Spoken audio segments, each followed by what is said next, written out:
అక్కడ ఒక పిల్లవాడు తన యొక్క విలువిద్యని తానే పరిశీలనం చేసుకోవడం కోసం బాణములతో అడ్డుకట్ట కట్టేశాడు గంగా ప్రవాహానికి. అందువల్ల గంగ ప్రవహించట్లేదు, కింద పైన ఉండిపోయింది. అది చూసి తెల్లబోయాడు. చూసి ఆ పిల్లవాడి వంక చూశాడు, ఏదో తెలియనటువంటి ఆత్మీయత కలిగింది. అలాగే ఆ పిల్లవాడికి ఈయన వంక చూసేసరికి ఒక పూజ్య భావన కలిగింది.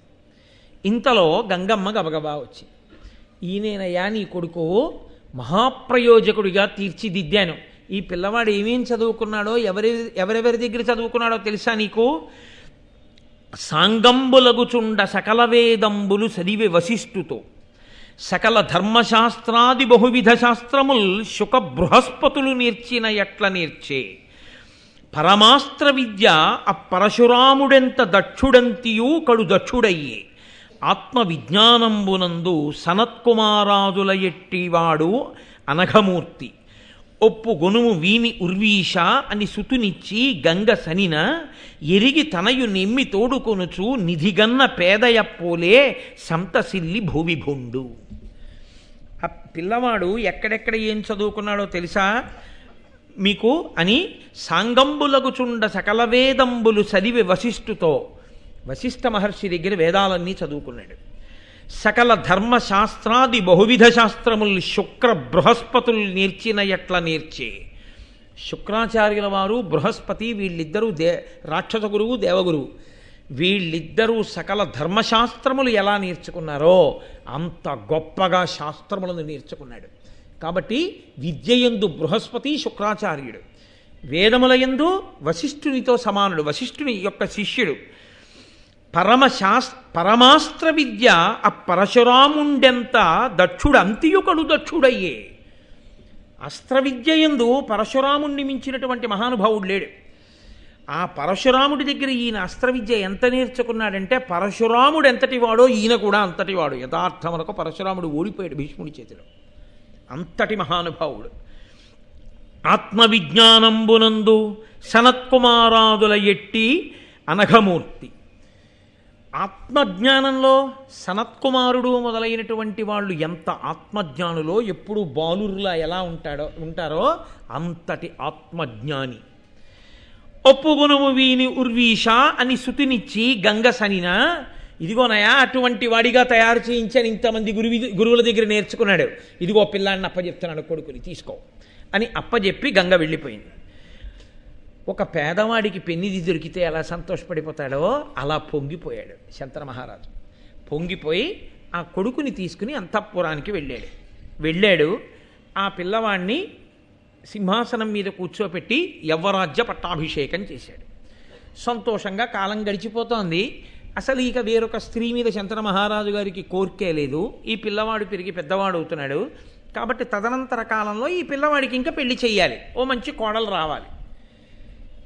చాలా ఆశ్చర్యకరమైనటువంటి కొన్ని విశేషములు ఉంటాయి. ఎందుకనంటే ఇక్కడ వరకు బాగుంది అనుకోవడం అక్కడ వరకు ఉన్నటువంటి వ్యక్తి లక్షణం.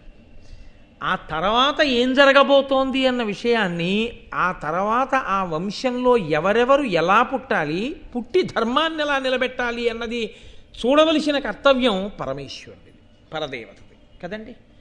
అందుకని వాళ్ళకి అంతవరకే తెలుసు, కొడుకున్నాడు సంతోషంగా ఉన్నాడు. కానీ ఇక్కడే ఒక ఆశ్చర్యకరమైనటువంటి సంఘటన, మళ్ళీ ఒక కొత్త మలుపు తిరిగేస్తుంది కథ. సత్యవతీదేవి రావాలి ఆయన జీవితంలోకి. ఎందుకో తెలుసా అండి? ఇవాళ కాదు కానీ సత్యవతీదేవి యొక్క గొప్పతనం ఏమిటో, సత్యవతీదేవి శంతన మహారాజు గారి జీవితంలోకి రాకపోతే ఎంత పెద్ద ప్రమాదం పొంచి ఉందో, ఎందువల్ల సత్యవతీదేవి ఈయన జీవితంలోకి రావాలో మీకు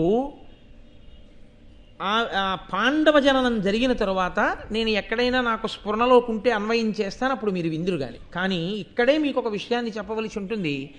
భీష్ముడికి శాపం ఏమనుంది? అష్టమ వసువు కొడుకుగా పుట్టేటప్పుడు నిస్సంతు, ఆయనకి బిడ్డలు పుట్టరు. కాబట్టి చంద్రవంశం ఆగిపోతుందా? అయిపోదా? శంతన మహారాజు గారితో ఆగిపోదు, కొడుకున్నాడు. భీష్ముడికి ఇక కొడుకులు ఉండరు. శంతనుడికి ఇంకా కొడుకులుంటే ఆ కొడుకుల వైపు నుంచి వంశం పెరిగే అవకాశం ఉంటుంది. ఏ కారణానికి ఇంకా భీష్ముడికి మాత్రం కొడుకులు ఉంటారు, ఏ కారణానికి ఉండరు. తేజోదానం చేయడానికి కూడా కుదరదు భీష్ముడికి, ఆయన పేరు మీద కొడుకు ఉండడానికి వీల్లేదు. ఎందుకంటే వశిష్ఠ శాపం ఉంది కాబట్టి. అయిపోయిందా చంద్రవంశం, అంతరించిపోయిందా? అలా అంతరించిపోతే ఇంతమంది మహాపురుషులు పుట్టినటువంటి పుట్టుక యొక్క గొప్పతనం ఏమిటి? వంశం ఎందుకు అంతరించాలి? వంశం అంతరించిపోయింది అనేటటువంటిది పరమ భయంకరాతి భయంకరమైన విషయం. ఇంకసలు కొడుకన్నవాడు లేకుండా ఇక ఆ గోత్రంతో, ఆ గోత్రం పేరు మీద ఇక ఆ అన్నదమ్ముల తర్వాత పూజ లేదు అన్నారనుకోండి, అంతకన్నా దారుణమైనటువంటి విషయం ఇక సృష్టిలో లేదు. గోత్రం తమతో అంతరించిపోవడం అంటే భయంకరమైన విషయం అండి. అది గోత్రం వర్ధిల్లాలి, అలా సంతానము పొందుతూ ఉండాలి. తంతు దూది ఎలా వెడుతుందో అలా వెళ్ళాలి గోత్రం. కాబట్టి ఇప్పుడు శంతనుని మనసులో మళ్ళీ వేరొక స్త్రీ మీద అనురక్తి కలిగితే తప్ప కొడుకులు రారు. కాబట్టి శంతనుని మనసు కదలవలసిందే. ఇక్కడి వరకు వసువులు రావలసిన అవసరం తీరిపోయింది, వచ్చేసాడు భీష్ముడు. భీష్ముడు వచ్చేసి ప్రయోజనం ఏమిటి ఇప్పుడు? మరి అదేమిటో మీరు భారతం 18 పర్వాలు విన్నాక తెలుసుకుంటారు. కానీ కాబట్టి ఆయన ఉండాలి మహానుభావుడు. ఆయన లేకపోయినా మళ్ళీ కుదరదు. అంతటి మహాత్ముడు భీష్ముడు ఉండాలి. కాదు కాదు, వశిష్ఠ శాపం నెరవేరాలి, బ్రహ్మగారి వాక్కు నెరవేరాలి. అందుకని అటువంటి వాణ్ణి కనాలంటే అటువంటి వాడి మనసు కదలాలి. ఇన్ని కదలికలు వెనకాల నేపథ్యంలో ఇన్ని కారణాలకి కదిలాయి, పైకి ఒకలా ఉంటుంది. ఇప్పుడు అందువలన శంతన మహారాజు గారు ఒకనాడు వేటాడుతూ వెడుతూ ఉండగా అకస్మాత్తుగా ఆయన నాసాపుటములకు ఒక గొప్ప సుగంధం తగిలింది. ఎక్కడిది సుగంధం? సత్యవతీదేవిది. ఎవరా సత్యవతి? వేదవ్యాసుని కన్న తల్లి. ఆమె తల్లిగా ఉండిపోయిందా? నేను వేదవ్యాసుని వంటి మహాపురుషుడికి తల్లినవుతున్నాను కనుక పరాశరునికి భార్యాస్థానంలో కూర్చుంటున్నాను కాబట్టి ఒక్కసారైనా కొడుకుని కందిగా పరాశరుడికి భార్యగా నా జీవితానికి చాలు అని ఊరుకుంటాను అన్నది ఆవిడ సిద్ధాంతమా? కాదు. అలా అయితే ఆవిడ నా కన్యాత్వం చెడకూడదన్న కోరిక కోరదు. ఆవిడ కన్యాత్వం చెడకూడదు అని కోరుకుంది అంటే సుదీర్ఘకాలము పాటు వేరొక మహాత్ముడికి భార్యాస్థానంలో కూర్చుని ఆయనకి పరిచర్య చేస్తూ తాను భార్యని అన్న సంతోషంతో ఉండాలి. కానీ దాని వలన ఆయన మోసగిస్తున్నానన్న బాధ ఉండకూడదు. కాబట్టి ఆమెకి కన్యాత్వం చెడకూడదు. అందుకు నా రోజున ఆ మాట ఆవిడ నోటంట పలికించాడు దేవతలు.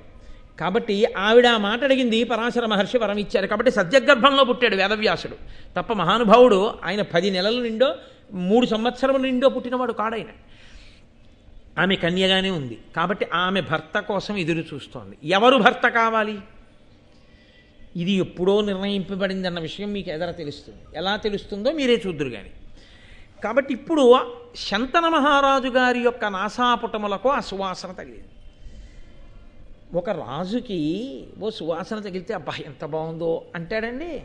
రాజులకున్న భోగముల కన్నానా ఏమైనా లోకంలో? కానీ ఆ వాసన ఆయనని ఆకర్షించింది. అది కదలిక. గాలి కదుపుతోందండి భారతాన్ని అంతటినీ. సువాసన గాలిలో కాదు వచ్చేది. ఎన్ని చోట్ల గాలి పాత్ర పోషిస్తోందో చూడండి. నమస్తే వాయోత్తమేవ ప్రత్యక్షం బ్రహ్మాసి. ఆ వాయువే పరబ్రహ్మమని కీర్తిస్తాం మనం. కాబట్టి ఇప్పుడు ఆ వాయువు, ఆ సువాసన ఎక్కడ తగిలిందో దాన్ని వెతుక్కుంటూ దాని మూలముల వైపుకి వెళ్ళాడు. వెడితే ఆయనకి యోజనగంధి కనపడింది. ఆవిడ వంక చూసి చాలా సంతోషించిన వాడై ఆమెను వివాహం చేసుకోవాలి అని కోరుకున్నాడు. కోరుకుని ఆమె అంది, నా తండ్రి దశరాజు, ఆయన అడగవయా? అడిగితే ఆయన ఒప్పుకుంటే నువ్వు నన్ను భార్యగా స్వీకరించవచ్చు అంటే ఈయన వెళ్ళి ఆ దాశరాజుని అడిగాడు, నీ బిడ్డని నాకు భార్యగా చెయ్యి అని. అడిగితే దాశరాజు అన్నాడు, భూపాల, నీకు ఈ కోమలి వలన పుట్టిన సుతుడు నీ పరోక్షంబున రాజు కావలే. ఎమ్మినిట్లీగ నోపుదే అనిన శంతనుడు గాంగేయు యువరాజు తలచి ఈ పల్కు తక్కగా ఒండు వేడుము ఇచ్చదని నేను. ఆ దశరాజుని నీ కూతురైనటువంటి యోజనగంధిని నాకు ఇచ్చి వివాహం చెయ్యి అన్నాడు. చాలా సంతోషిస్తున్నాను అన్నాడు ముందు. అని ఆయన అన్నాడు దశరాజు, లోకంలో నా సంతోషం ఏమిటి? నా కూతురు రాణి అయిందని. ఇవాళ నేనుంటాను, ఇంకొక 30 ఏళ్ళో 40 ఏళ్ళో 50 ఏళ్ళో పోయాక నేను వెళ్ళిపోతాను. ఇవాల్టి నా సంతోషం రేపటి నా దుఃఖం అవుతుంది. ఎందుకో తెలుసా? నీకు భార్య అవుతుందేమో, ఎందుకంటే నిన్ను ఇంతకు పూర్వం వివాహం చేసుకున్న భార్య వెళ్ళిపోయింది కాబట్టి. కానీ తరువాతి కాలంలో ఈమె రాజమాత మాత్రం కాదు. ఎందుకని? భీష్ముడు రాజు కాబట్టి. భీష్ముని భార్య ఎవరో ఆమె మహారాజ్ఞి. ఈమె సవతి తల్లి తప్ప కన్న తల్లి కాదు. కాబట్టి ఈవిడ కొడుకులు సవతి కొడుకులు. ఈమె కొడుకులు సవతి కొడుకులైతే రాజ్యం ఎవరికి ఎడుతుంది? భీష్ముడికి ఎడుతుంది. భీష్ముడికి వెళ్ళిపోతే అక్కడి నుంచి ఇంకా రాజు శబ్దం ఎవరికి అన్వయం అవుతుంది? భీష్ముడి వైపు వాళ్ళకి అన్వయం అయిపోతుంది. అప్పుడు నా కూతురేమంటుంది? నాన్న, నేను రాణినవ్వడం ఒకటే ఆలోచించావు, ఇచ్చేసావు శంతనుడికి. కానీ శంతనుడికి ఓ కొడుకున్నాడు, వాడికి యవరాజ పట్టాభిషేకం అయిపోయింది. నేను తొందరపడి నా కూతుర్ని ఇచ్చేస్తే నా కడుపున పుట్టిన బిడ్డలు ఏమవ్వాలని నువ్వు ఆలోచించలేదు. నువ్వు చేసిన నిర్ణయానికి నా బిడ్డల కోసం నేను ఏడుస్తున్నానంటుంది. అప్పుడు నేను ఏడవద్దు? ఎంత దూరం ఆలోచించాడండి! ఇంత ఆలోచించడం అంటే ఆలోచనలన్నీ కదలికలు కాదు. ఈ కదలికలన్నీ దాశరాజుకి అకస్మాత్తుగా ఒక రాజు, అందున శంతనుడు వంటి వాడు వచ్చి అడిగితే యోజనగంధిని ఇవ్వడానికి ఇన్ని ఆలోచనలు చేశాడంటే అవి దాశరాజుకి తనంత తానుగా వచ్చిన ఆలోచనలని మీరు అనుకుంటున్నారా? కదుపుతున్నవాడు వేరొకడు ఉన్నాడు, వాడు కదుపుతున్నాడు ఈ ఆలోచనలన్నీ. వాడి ప్రయోజనం వేరు, అందుకని కదుపుతున్నాడు. ఆయన అన్నాడు, ధర్మానికి కట్టుబడ్డవాడు కదండి శంతనుడు, కామానికి కట్టుబడ్డవాడు కాడు, అంత హేయమైన వ్యక్తి కాడు. యవరాజ్య పట్టాభిషేకము జరిగి గాంగేయుడు ఉన్నాడు, మహానుభావుడు. ఆవిడ వెళ్ళిపోతూ చెప్పింది, వీడి పేరు దేవవ్రతుడు అని చెప్పింది. దేవవ్రతుడు గంగకు పుట్టినవాడు కాబట్టి గాంగేయుడు ఉన్నాడు. యవరాజ్య పట్టాభిషేకం చేసేసాను. ఇప్పుడు నీకు మాటిస్తే ఈ పిల్లల్ని ఎలా యవరాజ్య పట్టాభిషేకం చేస్తాను? నీ కూతురు కడుపులో కొడుకు పుట్టినా కాబట్టి ఇది తక్క, వేరొకటి ఏదైనా కోరుకో ఇస్తానన్నాడు. ఇదే కావాలన్నాడు. అయితే కుదరదు, నీ కూతుర్ని నా భార్యగా చేసుకోలేను. వెళ్ళిపోయాడు. కానీ ఆయనకి భార్యాస్థానంలో ఆమె వచ్చి కూర్చోకపోతే ఎదర ప్రమాదం వేరు కదండి. అందుకని ఆయన మనసులోంచి ఆవిడ తొలగిపోయింది అనుకోండి, కథ అయిపోయింది. కాబట్టి తొలగలేదు. బాహ్యంలో కథలో వదిలిపెట్టి వచ్చాడు, లోపల మాత్రం బాగా పట్టుకుంటున్నాడు. రోజుకి బాగా ఆవిడ్ని పట్టుకుంటే ఏమైంది? ఆవిడ సమస్య అయింది. ఎందుకు సమస్య అయింది? రాలేదు భార్యాస్థానంలోనికి. కారణం గాంగేయుడు అడ్డున్నాడు, యవరాజ్య పట్టాభిషేకం అయిపోయి ఉన్నాడు. అసలు ఆ స్థానంలోకి రావడానికి ఎవరడ్డు ఉండాలో వాళ్ళు లేరు. అసలు ఆ స్థానంలోకి రావడానికి ఊహకందని రీతిలో భీష్ముడు ఉండిపోయాడు, దేవవ్రతుడు ఉండిపోయాడు. పాపం ఆయన ప్రారంభం చూడండి. ఇప్పుడు అందుకని రాజుకి తల సమస్య పట్టుకుంది. ఆ సమస్య పట్టుకుని ఆయన రాచకార్యాలకి వెళ్ళటం లేదు, బయటికి రావట్లేదు, మాట్లాడటం లేదు, దిగులు, తాను అనుకున్నది జరగట్లేదు. ఏమంటాడు? భీష్ముడిని ఏమనకూడదు, తప్పు, ధర్మం తప్పడు శంతనుడు. ఆమెని మోసగించలేడు కాబట్టి పొందలేకపోతున్నాడు. ఇంత రాచరికం కోరుకున్న ఒక స్త్రీని భార్యం చేసుకోలేకపోయాను. కడుపులో బాధ, ఆ బాధ చేత దిగులు వలన ఇతర విషయముల యందు దృష్టి లేకపోవడం, పరాకు, ఇన్ని పుట్టుకొచ్చి. మిగిలినవి తెలియదేమో కానీ పరాకు తెలిసిపోదు. ఏమిటండి అలా ఉంటున్నారు అందరూ అస్తమానం ఇంకోటి ఏదో ధ్యానం చేస్తుంటేను. కాబట్టి ఇప్పుడు అందరూ మంత్రులు వాళ్ళు అన్నారు, మీ నాన్నగారు పూర్వం ఇలా చెప్పగానే వినేవారు, ఇప్పుడు అన్నీ చెప్పేసిన తర్వాత ఏమన్నారు అంటున్నారు. కాబట్టి మీ నాన్నగారికి ఏదో పరాకు వచ్చిందంటే మీ నాన్నగారి మనసు ఇంకెక్కడో నిలబడుతోంది. అది మేము అడిగితే బాగుండదు. రాజా, మీ మనసు ఎక్కడుంది అని అడిగితే బాగుంటుందా? బాగుండదు. కాబట్టి నువ్వు అడిగితే బాగుంటుంది. కాబట్టి కొడుకు కాబట్టి నువ్వు విచారణ చెయ్యి, వెళ్ళి అడుగు అన్నాడు. అంటే మహానుభావుడు గాంగేయుడు వెళ్ళి తండ్రితో, ఎంత మర్యాద అండి ఆ మాట్లాడడంలో. ఏమి నాన్నగారు మీరు ఈ మధ్య ఏమి శ్రద్ధ లేకుండా ఏమి పట్టించుకోవట్లేట, అసలు మీ మనసు ఎక్కడుంది చెప్పండి అన్నారు కూడా. చాలా అసహ్యంగా ఉంటుంది. ఓ పనికి మాలిన వాడు రాసిన సినిమా డైలాగ్లో ఉంటుంది. తండ్రి మీద, నాయనమ్మ మీద, అమ్మ మీద, తల్లి మీద ఎవరిని ఎలా పిలవాలో, ఎవరిని ఎలా పలకరించాలో, ఎవరితో ఎలా మాట్లాడాలో కూడా తెలియకుండా పశువు ప్రవర్తించినట్టు అసహ్యకరంగా తల్లి మీద, తండ్రి మీద డైలాగు రాసి వచ్చినటువంటి డబ్బుతో జీవించగలిగిన హేయమైన జీవితానికి దిగజారిపోయిన వాడు రాయగలడేమో, నన్నయ్య గారు రాయలేదు. కాబట్టి గాంగేయుడు తండ్రి దగ్గరికి వెళ్ళి అన్నాడు, భవదభిరక్షిత క్షితికి బాధయొనర్పగనోపునట్టి శాస్త్రవ నివహంబు లేదు, వసుధా ప్రజకెల్లా అనంత సంతతోత్సవముల రాజులెల్ల అనిశంబు విధేయుల నీకు ఇట్లు మానవ వృషభేంద్ర ఎలుకో మన పరితాపము పొందియుండగన్. ఆయన అన్నాడు, నాన్నగారండి, మీ చేత రక్షింపబడుతున్నటువంటి ఈ భూమండలంలో ఎక్కడా కూడా ఎవ్వరూ కూడా కుంది లేరు, బాధగా లేరు. మరి మీరెందుకు బాధపడుతున్నారు నాన్నగారండి? ప్రజలందరూ సంతోషంగా ఉన్నారు, ప్రతిరోజు ఉత్సవం చేసుకుంటున్నారు. మిగిలినటువంటి వాళ్ళందరూ కూడా, రాజులందరూ కూడా మీకు వశవర్తులై ఉన్నారు, విధేయులై ఉన్నారు. కాబట్టి దేనికి బెంగ నాన్నగారండి? మీరు ఏ కారణానికి బెంగ పెట్టుకుంటున్నారు? మీ దృష్టికోణంలో ఆలోచించగలిగిన వాడు నేను ఒక్కడినే. ఒక రాజు దేనికి బాధపడవలసి ఉంటుందో ఆ కారణాలు చెప్పాడు. అంటే మీరు ఆలోచించండి, ఆ రోజులలో రాజులు దేని కొరకు బాధపడ్డారు? తన ఇంట్లో తన కొడుకు ఏదో ఇబ్బంది వచ్చిందని బాధపడ్డం కాదు, తను పరిపాలించే భూమండలంలో ఎక్కడ ప్రజలు బాధపడుతున్నా తన కుటుంబంలో వాళ్ళు బాధపడినట్టు బాధపడిన వాళ్ళు. కాబట్టి ఎవరు బాధపట్టలేదు కానీ నాన్నగారండి, మరి మీరు ఎందుకు బాధపడుతున్నారు? ఒక రాజు ధర్మాన్ని గాంగేయుడు ఆవిష్కరిస్తున్నాడు, మీరు ధర్మమూర్తిగా ఉన్నారు. నాన్నగారు, మరి దేనికి మీరు బాధపడుతున్నట్టు తెలియట్లేదు, నాకు చెప్పవలసింది అని అడిగాడు. ఆయన అన్నాడు, శంతనుడు, వినవయ్యా, ఏకపుత్రుడు అనపత్యుడు ఒక్క రూప అని ధర్మవులన్ విని నీకు తోడు పుత్రుల అనగా పడయంగ నిష్టమైనది నాకు. ఇది ఇప్పుడు కొత్తగా చమత్కారంగా ఆయన దృష్టిలోకి వచ్చిన ఆలోచన. ఇన్నాళ్ళు లేనిది ఇప్పుడు వచ్చింది. ఎంత విచిత్రం చూడండి. ఆయన అంటున్నాడు, వినవయ్యా, నాకు ఎందుకు వచ్చిందో తెలుసా బాధ? ఒక్కడే కొడుకున్నాడని. ధర్మశాస్త్రంలో ఒక్క కొడుకున్నా కొడుకులు లేకపోయినా సమాన స్థాయిలో ఉంటుంది. ప్రధానంగా ఎవరికో తెలుసా అండి? అలాగని ఇప్పుడు అకస్మాత్తుగా అందరూ దాని గురించి బెంగపెట్టుకోవాల్సిన అవసరం ఏం లేదు. ఎందుచేత నేను ఈ మాట అంటున్నానంటే, ఒక్క కొడుకు ప్రత్యేకించి ఆ రోజులలో ఎందుకు ఇబ్బందికరమైంది అంటే, క్షత్రియులు యుద్ధాలకు వెడుతుంటారు. ఏమో ఎట్నుంచి యుద్ధంలో ఎలా ఉంటుందో తెలియదు. జరగరానిది జరిగిందనుకోండి, సింహాసనానికి మళ్ళీ ఉత్తరాధికారి లేకుండా పోతాడు, ఇబ్బంది వస్తుంది.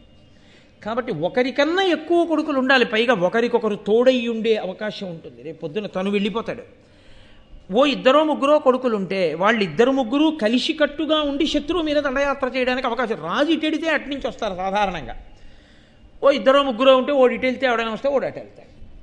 కాబట్టి ఒక్కడివే అయిపోయావు కొడుకు అని బెంగగా ఉంది. కాబట్టి నాకు ఎందుకో ఇంకా కొడుకుల్ని కంటే ధర్మము అని అనిపిస్తోంది.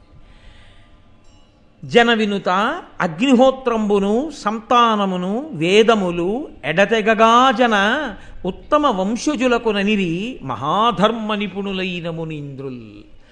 ఉత్తమమైనటువంటి ధర్మం కలిగినటువంటి వంశంలో పుట్టిన వాళ్ళు ఎప్పుడూ కూడా ఇవి ఆగిపోకుండా పరాకుతో ఉండాలి.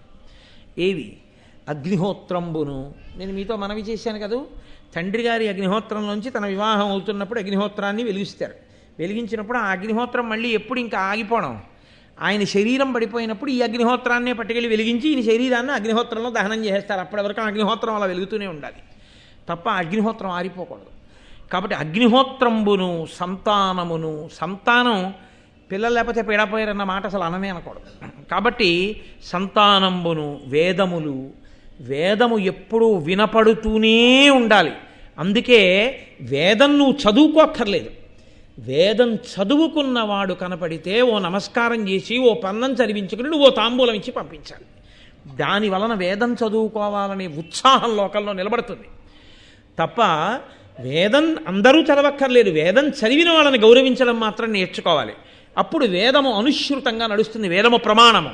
ఆ వేదము లేనినాడు ధర్మము అయోమయమైపోతుంది.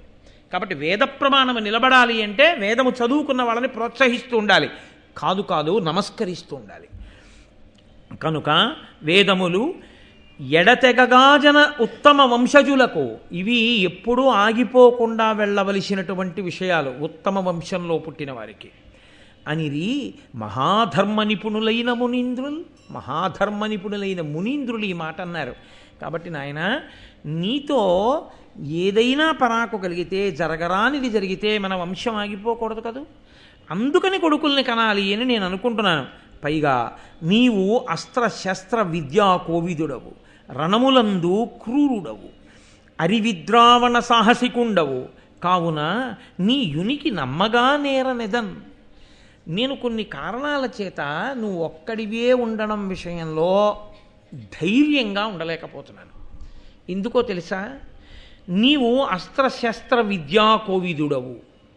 నీకు అస్త్రశస్త్ర విద్యలు బాగా తెలుసు కాబట్టి నువ్వు సాధారణంగా ఎంత గొప్ప వీరుడికి లొంగి సంధి చేసుకో. అవతలవాడు ఎంత గొప్పవాడైనా కావచ్చు, సంధి అన్న మాట నీ దగ్గర ఉండదు. ఎందుకు ఉండదు అంటే ఒక్కటే కారణం, నీ బలపరాక్రమములు అటువంటివి, నీకున్న అస్త్రశస్త్రములు అటువంటివి. వాటితో నువ్వు ప్రతిద్వందిని, నీ ఎదురుగుండా ఉన్నవాడిని పడగొట్టే ప్రయత్నం చేస్తావు. అవతలవాడు కూడా మరి అంత గొప్పవాడేగా నీతో యుద్ధం చేసేవాడు. యుద్ధం అన్నది మొదలైన తర్వాత అంత పెద్ద పెద్ద స్థాయిలో వాళ్ళతో చేస్తుంటే జయాపజయములు విధి నిర్ణీతములు. ఒక అస్త్రం స్ఫురణకి రాకపోతే చాలు, అయిపోయిందంతే, అంత పెద్దవాళ్ళతో యుద్ధం చేస్తుంటే. కాబట్టి ఒకటి భయం నాకు.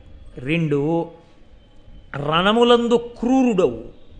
యుద్ధమే వచ్చిందా ఎన్ని లక్షల మందినైనా తెగటార్చేస్తావంతే తప్ప వెనకడుగేయడం అన్నది నీకు రాదు. నీ ముందున్న వాళ్ళు పడిపోవడమో నువ్వు పడిపోవడమో అంతే నీకు తెలిసినది. కాబట్టి రణములందు క్రూరుడవు, అరివిద్రావణ సాహసికుండవు. శత్రువు బలాబలములను కాదు, శత్రువు అని నీకెదురుగుండా నిలబడితే వాడు ఉండడానికి వీల్లేదు. అంతటి సాహసివి, ఇంకా వెనక్కి చూడవు, ముందుకెళ్ళడమే నీకొచ్చు, అంతటి ఉత్సాహవంతుడవు. ఈ లక్షణాలు ఎంత గొప్పవో వంశం వైపు నుంచి ఆలోచించినప్పుడు అంత ప్రమాదకరమైనవి. ఈ లక్షణములు ఎప్పుడైనా ఒక్కసారి నీ పట్ల వ్యతిరిక్తముగా పనిచేస్తే, నా వరకు నాకు ఒక్క కొడుకు లేకుండా ఉంటాడు, రాజ్యమునకు సంబంధించినంత వరకు సింహాసనం ఖాళీ అయితే నేను మిగిలిన ప్రజలందరికీ జవాబుదారీనవుతాను. ఎందుకని అంటే ఇటువంటి సాహసికుడైన కొడుకు ఒక్కడితో నువ్వు సరిపెట్టుకోవడమే ప్రమాదం వచ్చింది రాజా అంటారు. కాబట్టి ఈ ధర్మం కారణంగా నేను కొడుకుల్ని కనాలనుకుంటున్నాను, ఇందుకు వివాహం చేసుకోవాలనుకుంటున్నాను. వివాహం చేసుకోవడం అనే విషయంలో సత్పుత్రులు కలగడం అన్నది ఎప్పుడు ఉంటుంది? అనురక్తి అని ఒక మాట. నా మనసు ఆమె యందు ప్రచోదనము కావాలి, ఆమె నా యందు సంతోషాన్ని పొందాలి.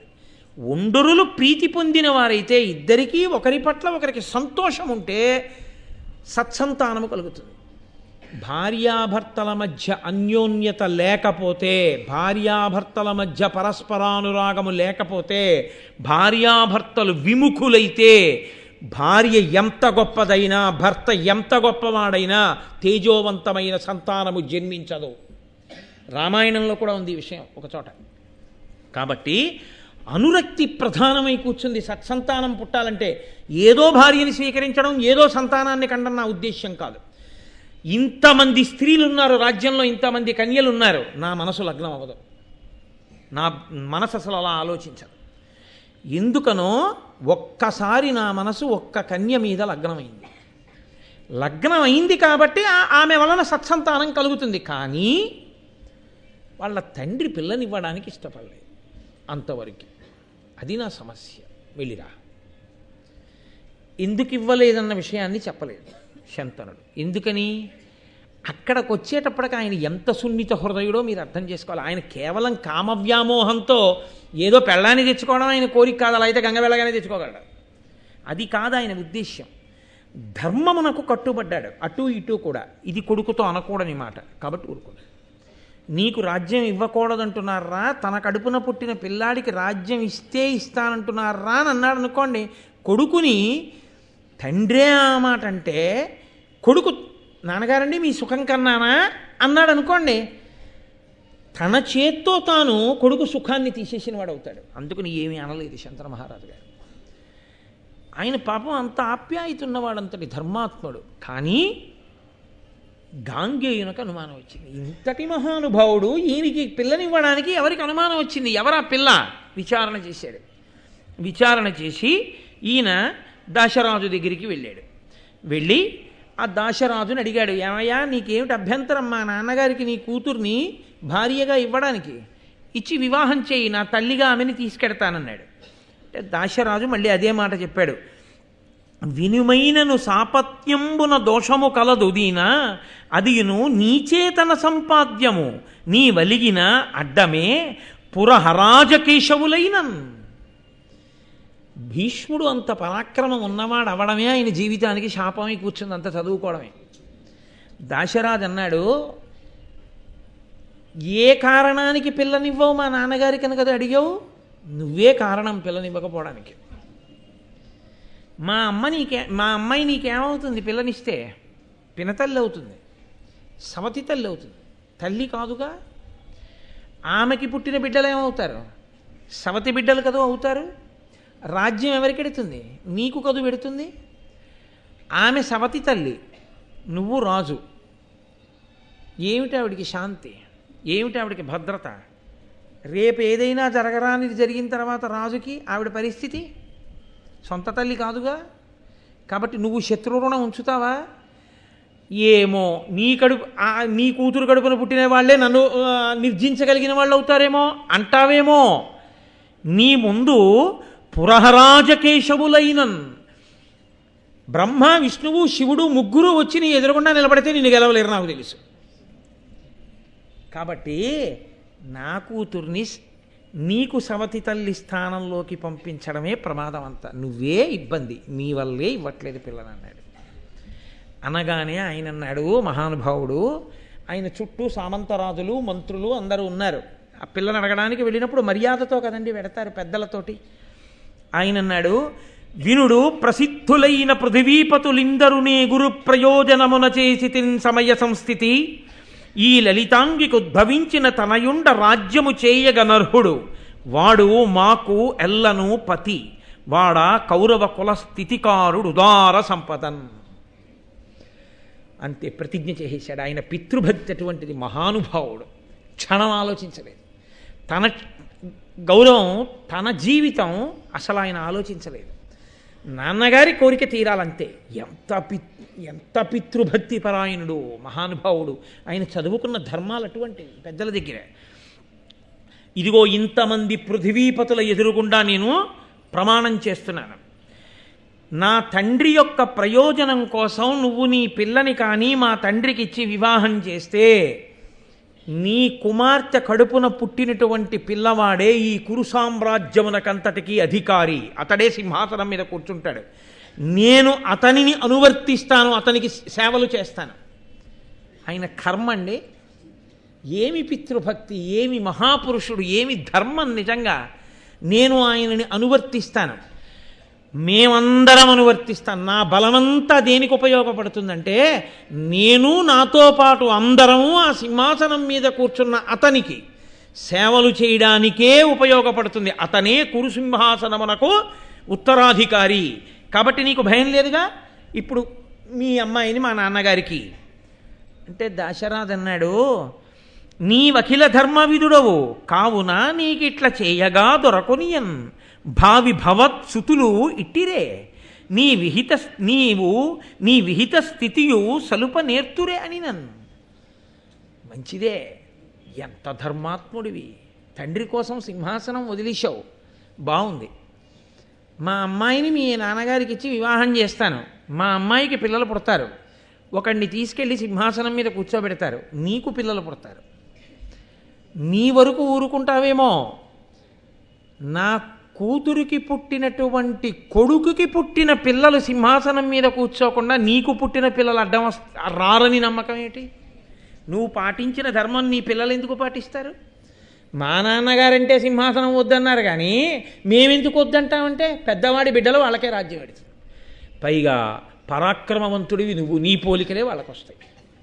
అప్పుడు వాళ్ళు నిగ్రహించరా? అభద్రతే కదా. నా కూతురికి ఏమిటి నమ్మకం? తన కడుపున పుట్టిన పిల్లల యొక్క పరంపరే పిల్లలవుతారని. పిచ్చాడు, ఇంతవరకే ఆలోచించాడు. ఈశ్వరానుగ్రహం లేకపోతే ఈ భీష్ముడే దిక్కవుతాడు ఆ సింహాసనానికని ఆలోచించలేకపోయాడు. తల కొట్టుకుంది సత్యవతి. తర్వాత కూర్చోవయ్యా సింహాసనం మీద, పిల్లను ఉచ్చుకోవయ్యా అని. అమ్మా మాట తిరగనమ్మా అన్నాడు. అంతే, మహానుభావుడు పరిత్యజించాడు అన్నింటినీ. నిండు యవ్వనంలో ఇన్నిటిని పొంది ఆ రోజు ఉన్నటువంటి పరిస్థితుల్లో భీష్ముడికి భార్య కావడం అంటే పొంగిపోయి పరిగెడతారు. ఏ రోజైనా సరే తన పిల్లనివ్వడానికి. అటువంటి వాడు అంత పెద్ద ప్రతిజ్ఞ చేశాడు తండ్రి కోసం. వెంటనే ఆయన అన్నాడు, ఓహో, నేను రాజ్యం విడిచిపెడితే సరిపోదు, నేను సింహాసనం వదిలేస్తే సరిపోదు, నా బిడ్డలు అలా విడిచిపెట్టరని కాదు నీకు నమ్మకం? నా బిడ్డల తరపున నేను ప్రమాణం చేసినా నా బిడ్డల బిడ్డలు బిడ్డల బిడ్డలు ఏం చేస్తారో అని కాదు నీకు అనుమానం? మూలమే లేకపోతే, నాకే బిడ్డలు కలగకపోతే ఇక బిడ్డలకి బిడ్డలు లేరుగా, ఇంకా నీకు భయం ఎందుకు? సింహాసనం గురించి మా నాన్నగారికి పిల్లనిస్తావా? కాబట్టి ప్రతిజ్ఞ చేస్తున్నాను. మళ్ళీ రెండో మాట, ధృతిభూని బ్రహ్మచర్యవ్రతమున్నతి దాల్చితిని ధ్రువంబుగా అనపత్యతయైనను లోకములా యతి బెక్కులు కలవు నాకు అనుభావ్యములై. నేను ఇదే ప్రతిజ్ఞ చేస్తున్నాను, ఈనాటి నుంచి నేను ఘోర బ్రహ్మచర్యమునందుంటాను. అసలు నాకు బిడ్డలన్న వాళ్ళు పుట్టరు. ఏమయ్యా, మరి బిడ్డలు లేకపోతే స్వర్గద్వారం చూడడానికి కుదరదు కదా. కాబట్టి నువ్వు ఉన్నత లోకాలకి వెళ్ళవుగా ఎన్ని పుణ్యకర్మలు చేసినా. మరి నీ జీవితానికి ఇబ్బంది రాదా అంటావేమో. నేను చదువుకున్న చదువు, నేను చేసిన తపస్సు వలన నేను అనుభవించడానికి కావలసినన్ని లోకాలు నాకున్నాయి ఇప్పటికీ. కాబట్టి నాకు ఆ స్వర్గం కూడా అక్కర్లేదు. మా నాన్నగారి సంతోషమే నాకు కావాలి. కాదు, వశిష్ఠుడి శాపం అనుభవంలోకి వస్తోంది ప్రతిజ్ఞ రూపంలో.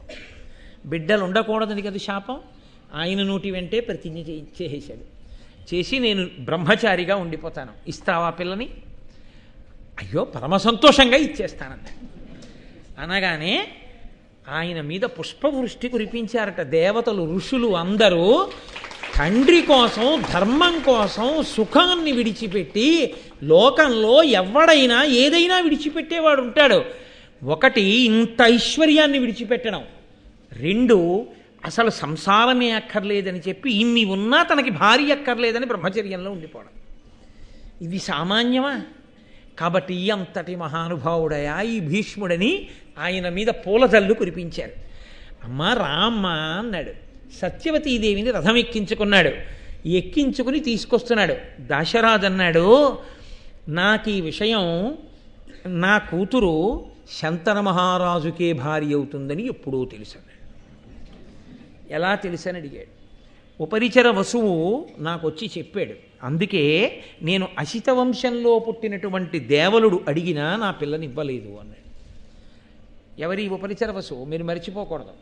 చేది రాజ్యాన్ని పరిపాలించినటువంటి వసువనబడేటటువంటి రాజు అనేక యజ్ఞయాగాదులు చేసి రథమెక్కి సశరీరంగా ఇంద్రలోకానికి వెళ్ళి ఇంద్రుడి దగ్గర కూర్చుని భోగములను అనుభవిస్తే ఆయన యొక్క వైభవాన్ని, ఆయన ఇంత రాజ్యమేది ఒక మహర్షి యొక్క ఆశ్రమానికి వెళ్ళి కూర్చుని మహర్షి యొక్క వైరాగ్యాన్ని చూసి తాను కూడా అక్కడ కూర్చుని తపస్సు చేస్తుంటే ఇంద్రుడు వచ్చి, ఇంత రాజ్యం చేసి కూడా నువ్వు ఇంతగా వైరాగ్యాన్ని పొంది తపస్సు చేస్తున్నావంటే ఎంతటి మహానుభావుడివిరా నువ్వు, నీకు ఇదిగో వరాలు ఇస్తున్నాను తీసుకోమని వాడిపోని పద్మాల మాలని, ఒక గొప్ప దివ్యమైనటువంటి రథాన్ని, ఒక వెదురు కర్రని చేతికిచ్చి, వీటితో నువ్వు ఎప్పుడు కావాలంటే అప్పుడు నీకు దివ్యత్వాన్ని కూడా ఇస్తున్నాను, ఇంద్రలోకానికి వచ్చి ఇంద్రలోకం నుంచి కిందకి ఎడుతుండొచ్చని వరం ఇస్తే, ఈయన రథం మీద ఇంద్రలోకానికి వెళ్ళి మళ్ళీ కిందకు వస్తుంటే ఆకాశంలో తిరుగుతాడు కాబట్టి ఉపరిచరి వసువు అని ఆయనకి పేరు కలిగితే, ఈ ఉపరిచరి వసువు నివాసం చేసేటటువంటి నగరంలో అంతఃపురం పక్కన ప్రవహించేటటువంటి శుక్తిమతి అనబడేటటువంటి నదిని మోహించినటువంటి కోలాహలం అనే పర్వతం వచ్చి ఆ నదిలో దిగితే, ఆ నదికి ఈ పర్వతానికి ఇద్దరు పిల్లలు పుడితే, ఆ పుట్టినటువంటి పిల్లవాడు పిల్ల, ఆ ఇద్దరిలో ఆ పిల్లని గిరిక అనబడేటటువంటి పిల్లని ఈ రాజుగారికి, పిల్లాన్ని కూడా రాజుగారికి కానుకగా ఇస్తే, ఆ పుట్టినటువంటి పిల్లవాడిని తనకి సేనాపతిని చేసుకుని ఆ గిరికని తనకి భార్యని చేసుకుంటే, ఆ గిరికి ఋతుకాలంలో ఉన్నప్పుడు పితృదేవతలు ఆవిడికి మాంసం తీసుకొచ్చి ఇమ్మని చెప్తే, ఉపరిచరి వసువు వేటకెళ్ళి వేటాడుతున్నటువంటి సమయంలో ఆయన తన భార్య అందతందాలు తలుచుకొని వీర్యము స్ఖలనమైతే అమోఘ వీర్యుడు కనుక అది పాడైపోకూడదని ఆకుదొప్పలో కట్టి డేగ కంఠానికి కట్టి పట్టుకెళ్ళి భార్యకి ఇమ్మంటే ఆ డేగ వెడుతున్నప్పుడు ఇంకొక డేగ వచ్చి దీనితో మాంసఖండమని పోరాటం చేస్తే ఆకుదొప్ప చినిగి ఆ వీర్యకణాలు పైనుంచి నదిలో పడుతుంటే, అందులో బ్రహ్మగారి శాపం వలన చాపగా ఉండిపోయిన అద్రిక అనబడేటటువంటి చాప ఉపరిచర వసువు యొక్క వీర్యకణములను గ్రహించి ఆమె గర్భవతి అయితే, ఏనాడు ఇద్దరు మనుష్య సంతానాన్ని పొందుతావో ఆనాడు నీకు శాప విమోచనమని బ్రహ్మగారు ఇచ్చినటువంటి శాప విమోచన కారణం చేత ఆమెకి కొన్ని నెలలు పోయిన తర్వాత జాలర్లు వలలో వెలవేసి పట్టుకుని ఒడ్డుకు తీసుకొచ్చి కడుపు కోస్తే ఆ చేపలోంచి ఒక మగపిల్లవాడు ఆడపిల్ల పుడితే ఆ పుట్టినటువంటి పిల్లవాడు మత్స్యరాజు అన్న పేరుతో మత్స్యదేశానికి రాజైతే పుట్టిన ఆడపిల్ల చేపల వాసన కొడుతుంటే ఆమెకి మత్స్యగంధి అని పేరు పెట్టి దాశరాజుకిస్తే దాశరాజు యమునా నది ఒడ్డున యాత్రికుల్ని పడవలో తీసుకెళ్లమని నియోగిస్తే అక్కడికి పరాశరుడు వచ్చి దైవవశం చేత ఆమె యందు కామమోహం కలిగితే మంచుతెరలు సృష్టించి కన్యాత్వమునందు వ్యాసుణ్ణి కంటే ఆ ఉండిపోయినటువంటి ఆ కన్యాత్వంతో ఉండిపోయిన ఆడపిల్లకి వ్యాసుడు పుట్టి ఉన్నాడన్న విషయం తెలియని దాశరాజు ఆ పిల్ల తరువాతి కాలంలో యోజనగంధిగా మారితే ఇంత అందమైన పిల్లని నేను చేసుకుందామన్న కోరికతో ఒకనాడు అసిత వంశానికి చెందినటువంటి దేవలుడు వచ్చి దశరథ గారిని పిల్లనడిగితే ఉపరిచర వసువు తన వైర్య కణముల చేత అద్రిక అన్న చాప మింగి ఈ కూతుర్ని కంది కాబట్టి ఇంత గొప్ప తేజస్సుకు పుట్టిన పిల్ల కాబట్టి ఈమె దేవకార్యానికి ఉపయోగపడుతుంది అని తెలుసుకున్నవాడై ఈ పిల్లని శంతన మహారాజుకే ఇయ్యి అని వచ్చి చెప్పాడయా. అందుకని నేను శంతనుడికే ఇస్తాను తప్ప ఇంకొకరికి ఇవ్వనని ఆనాడే అనుకున్నాను. కాబట్టి నా కూతురు శంతనుడికి భార్య అవుతుందని చెప్పాడు. అప్పుడు ఆయన అమ్మ రాని రథం ఎక్కించాడు, తీసుకొచ్చాడు. శంతన మహారాజు గారు పొంగిపోయాడు. పొంగిపోయిన తర్వాత లోపలికి తీసుకొచ్చారు. శంతన మహారాజు గారికి సత్యవతీదేవికి అబ్బో వైభవోపేతంగా వివాహం జరిగింది.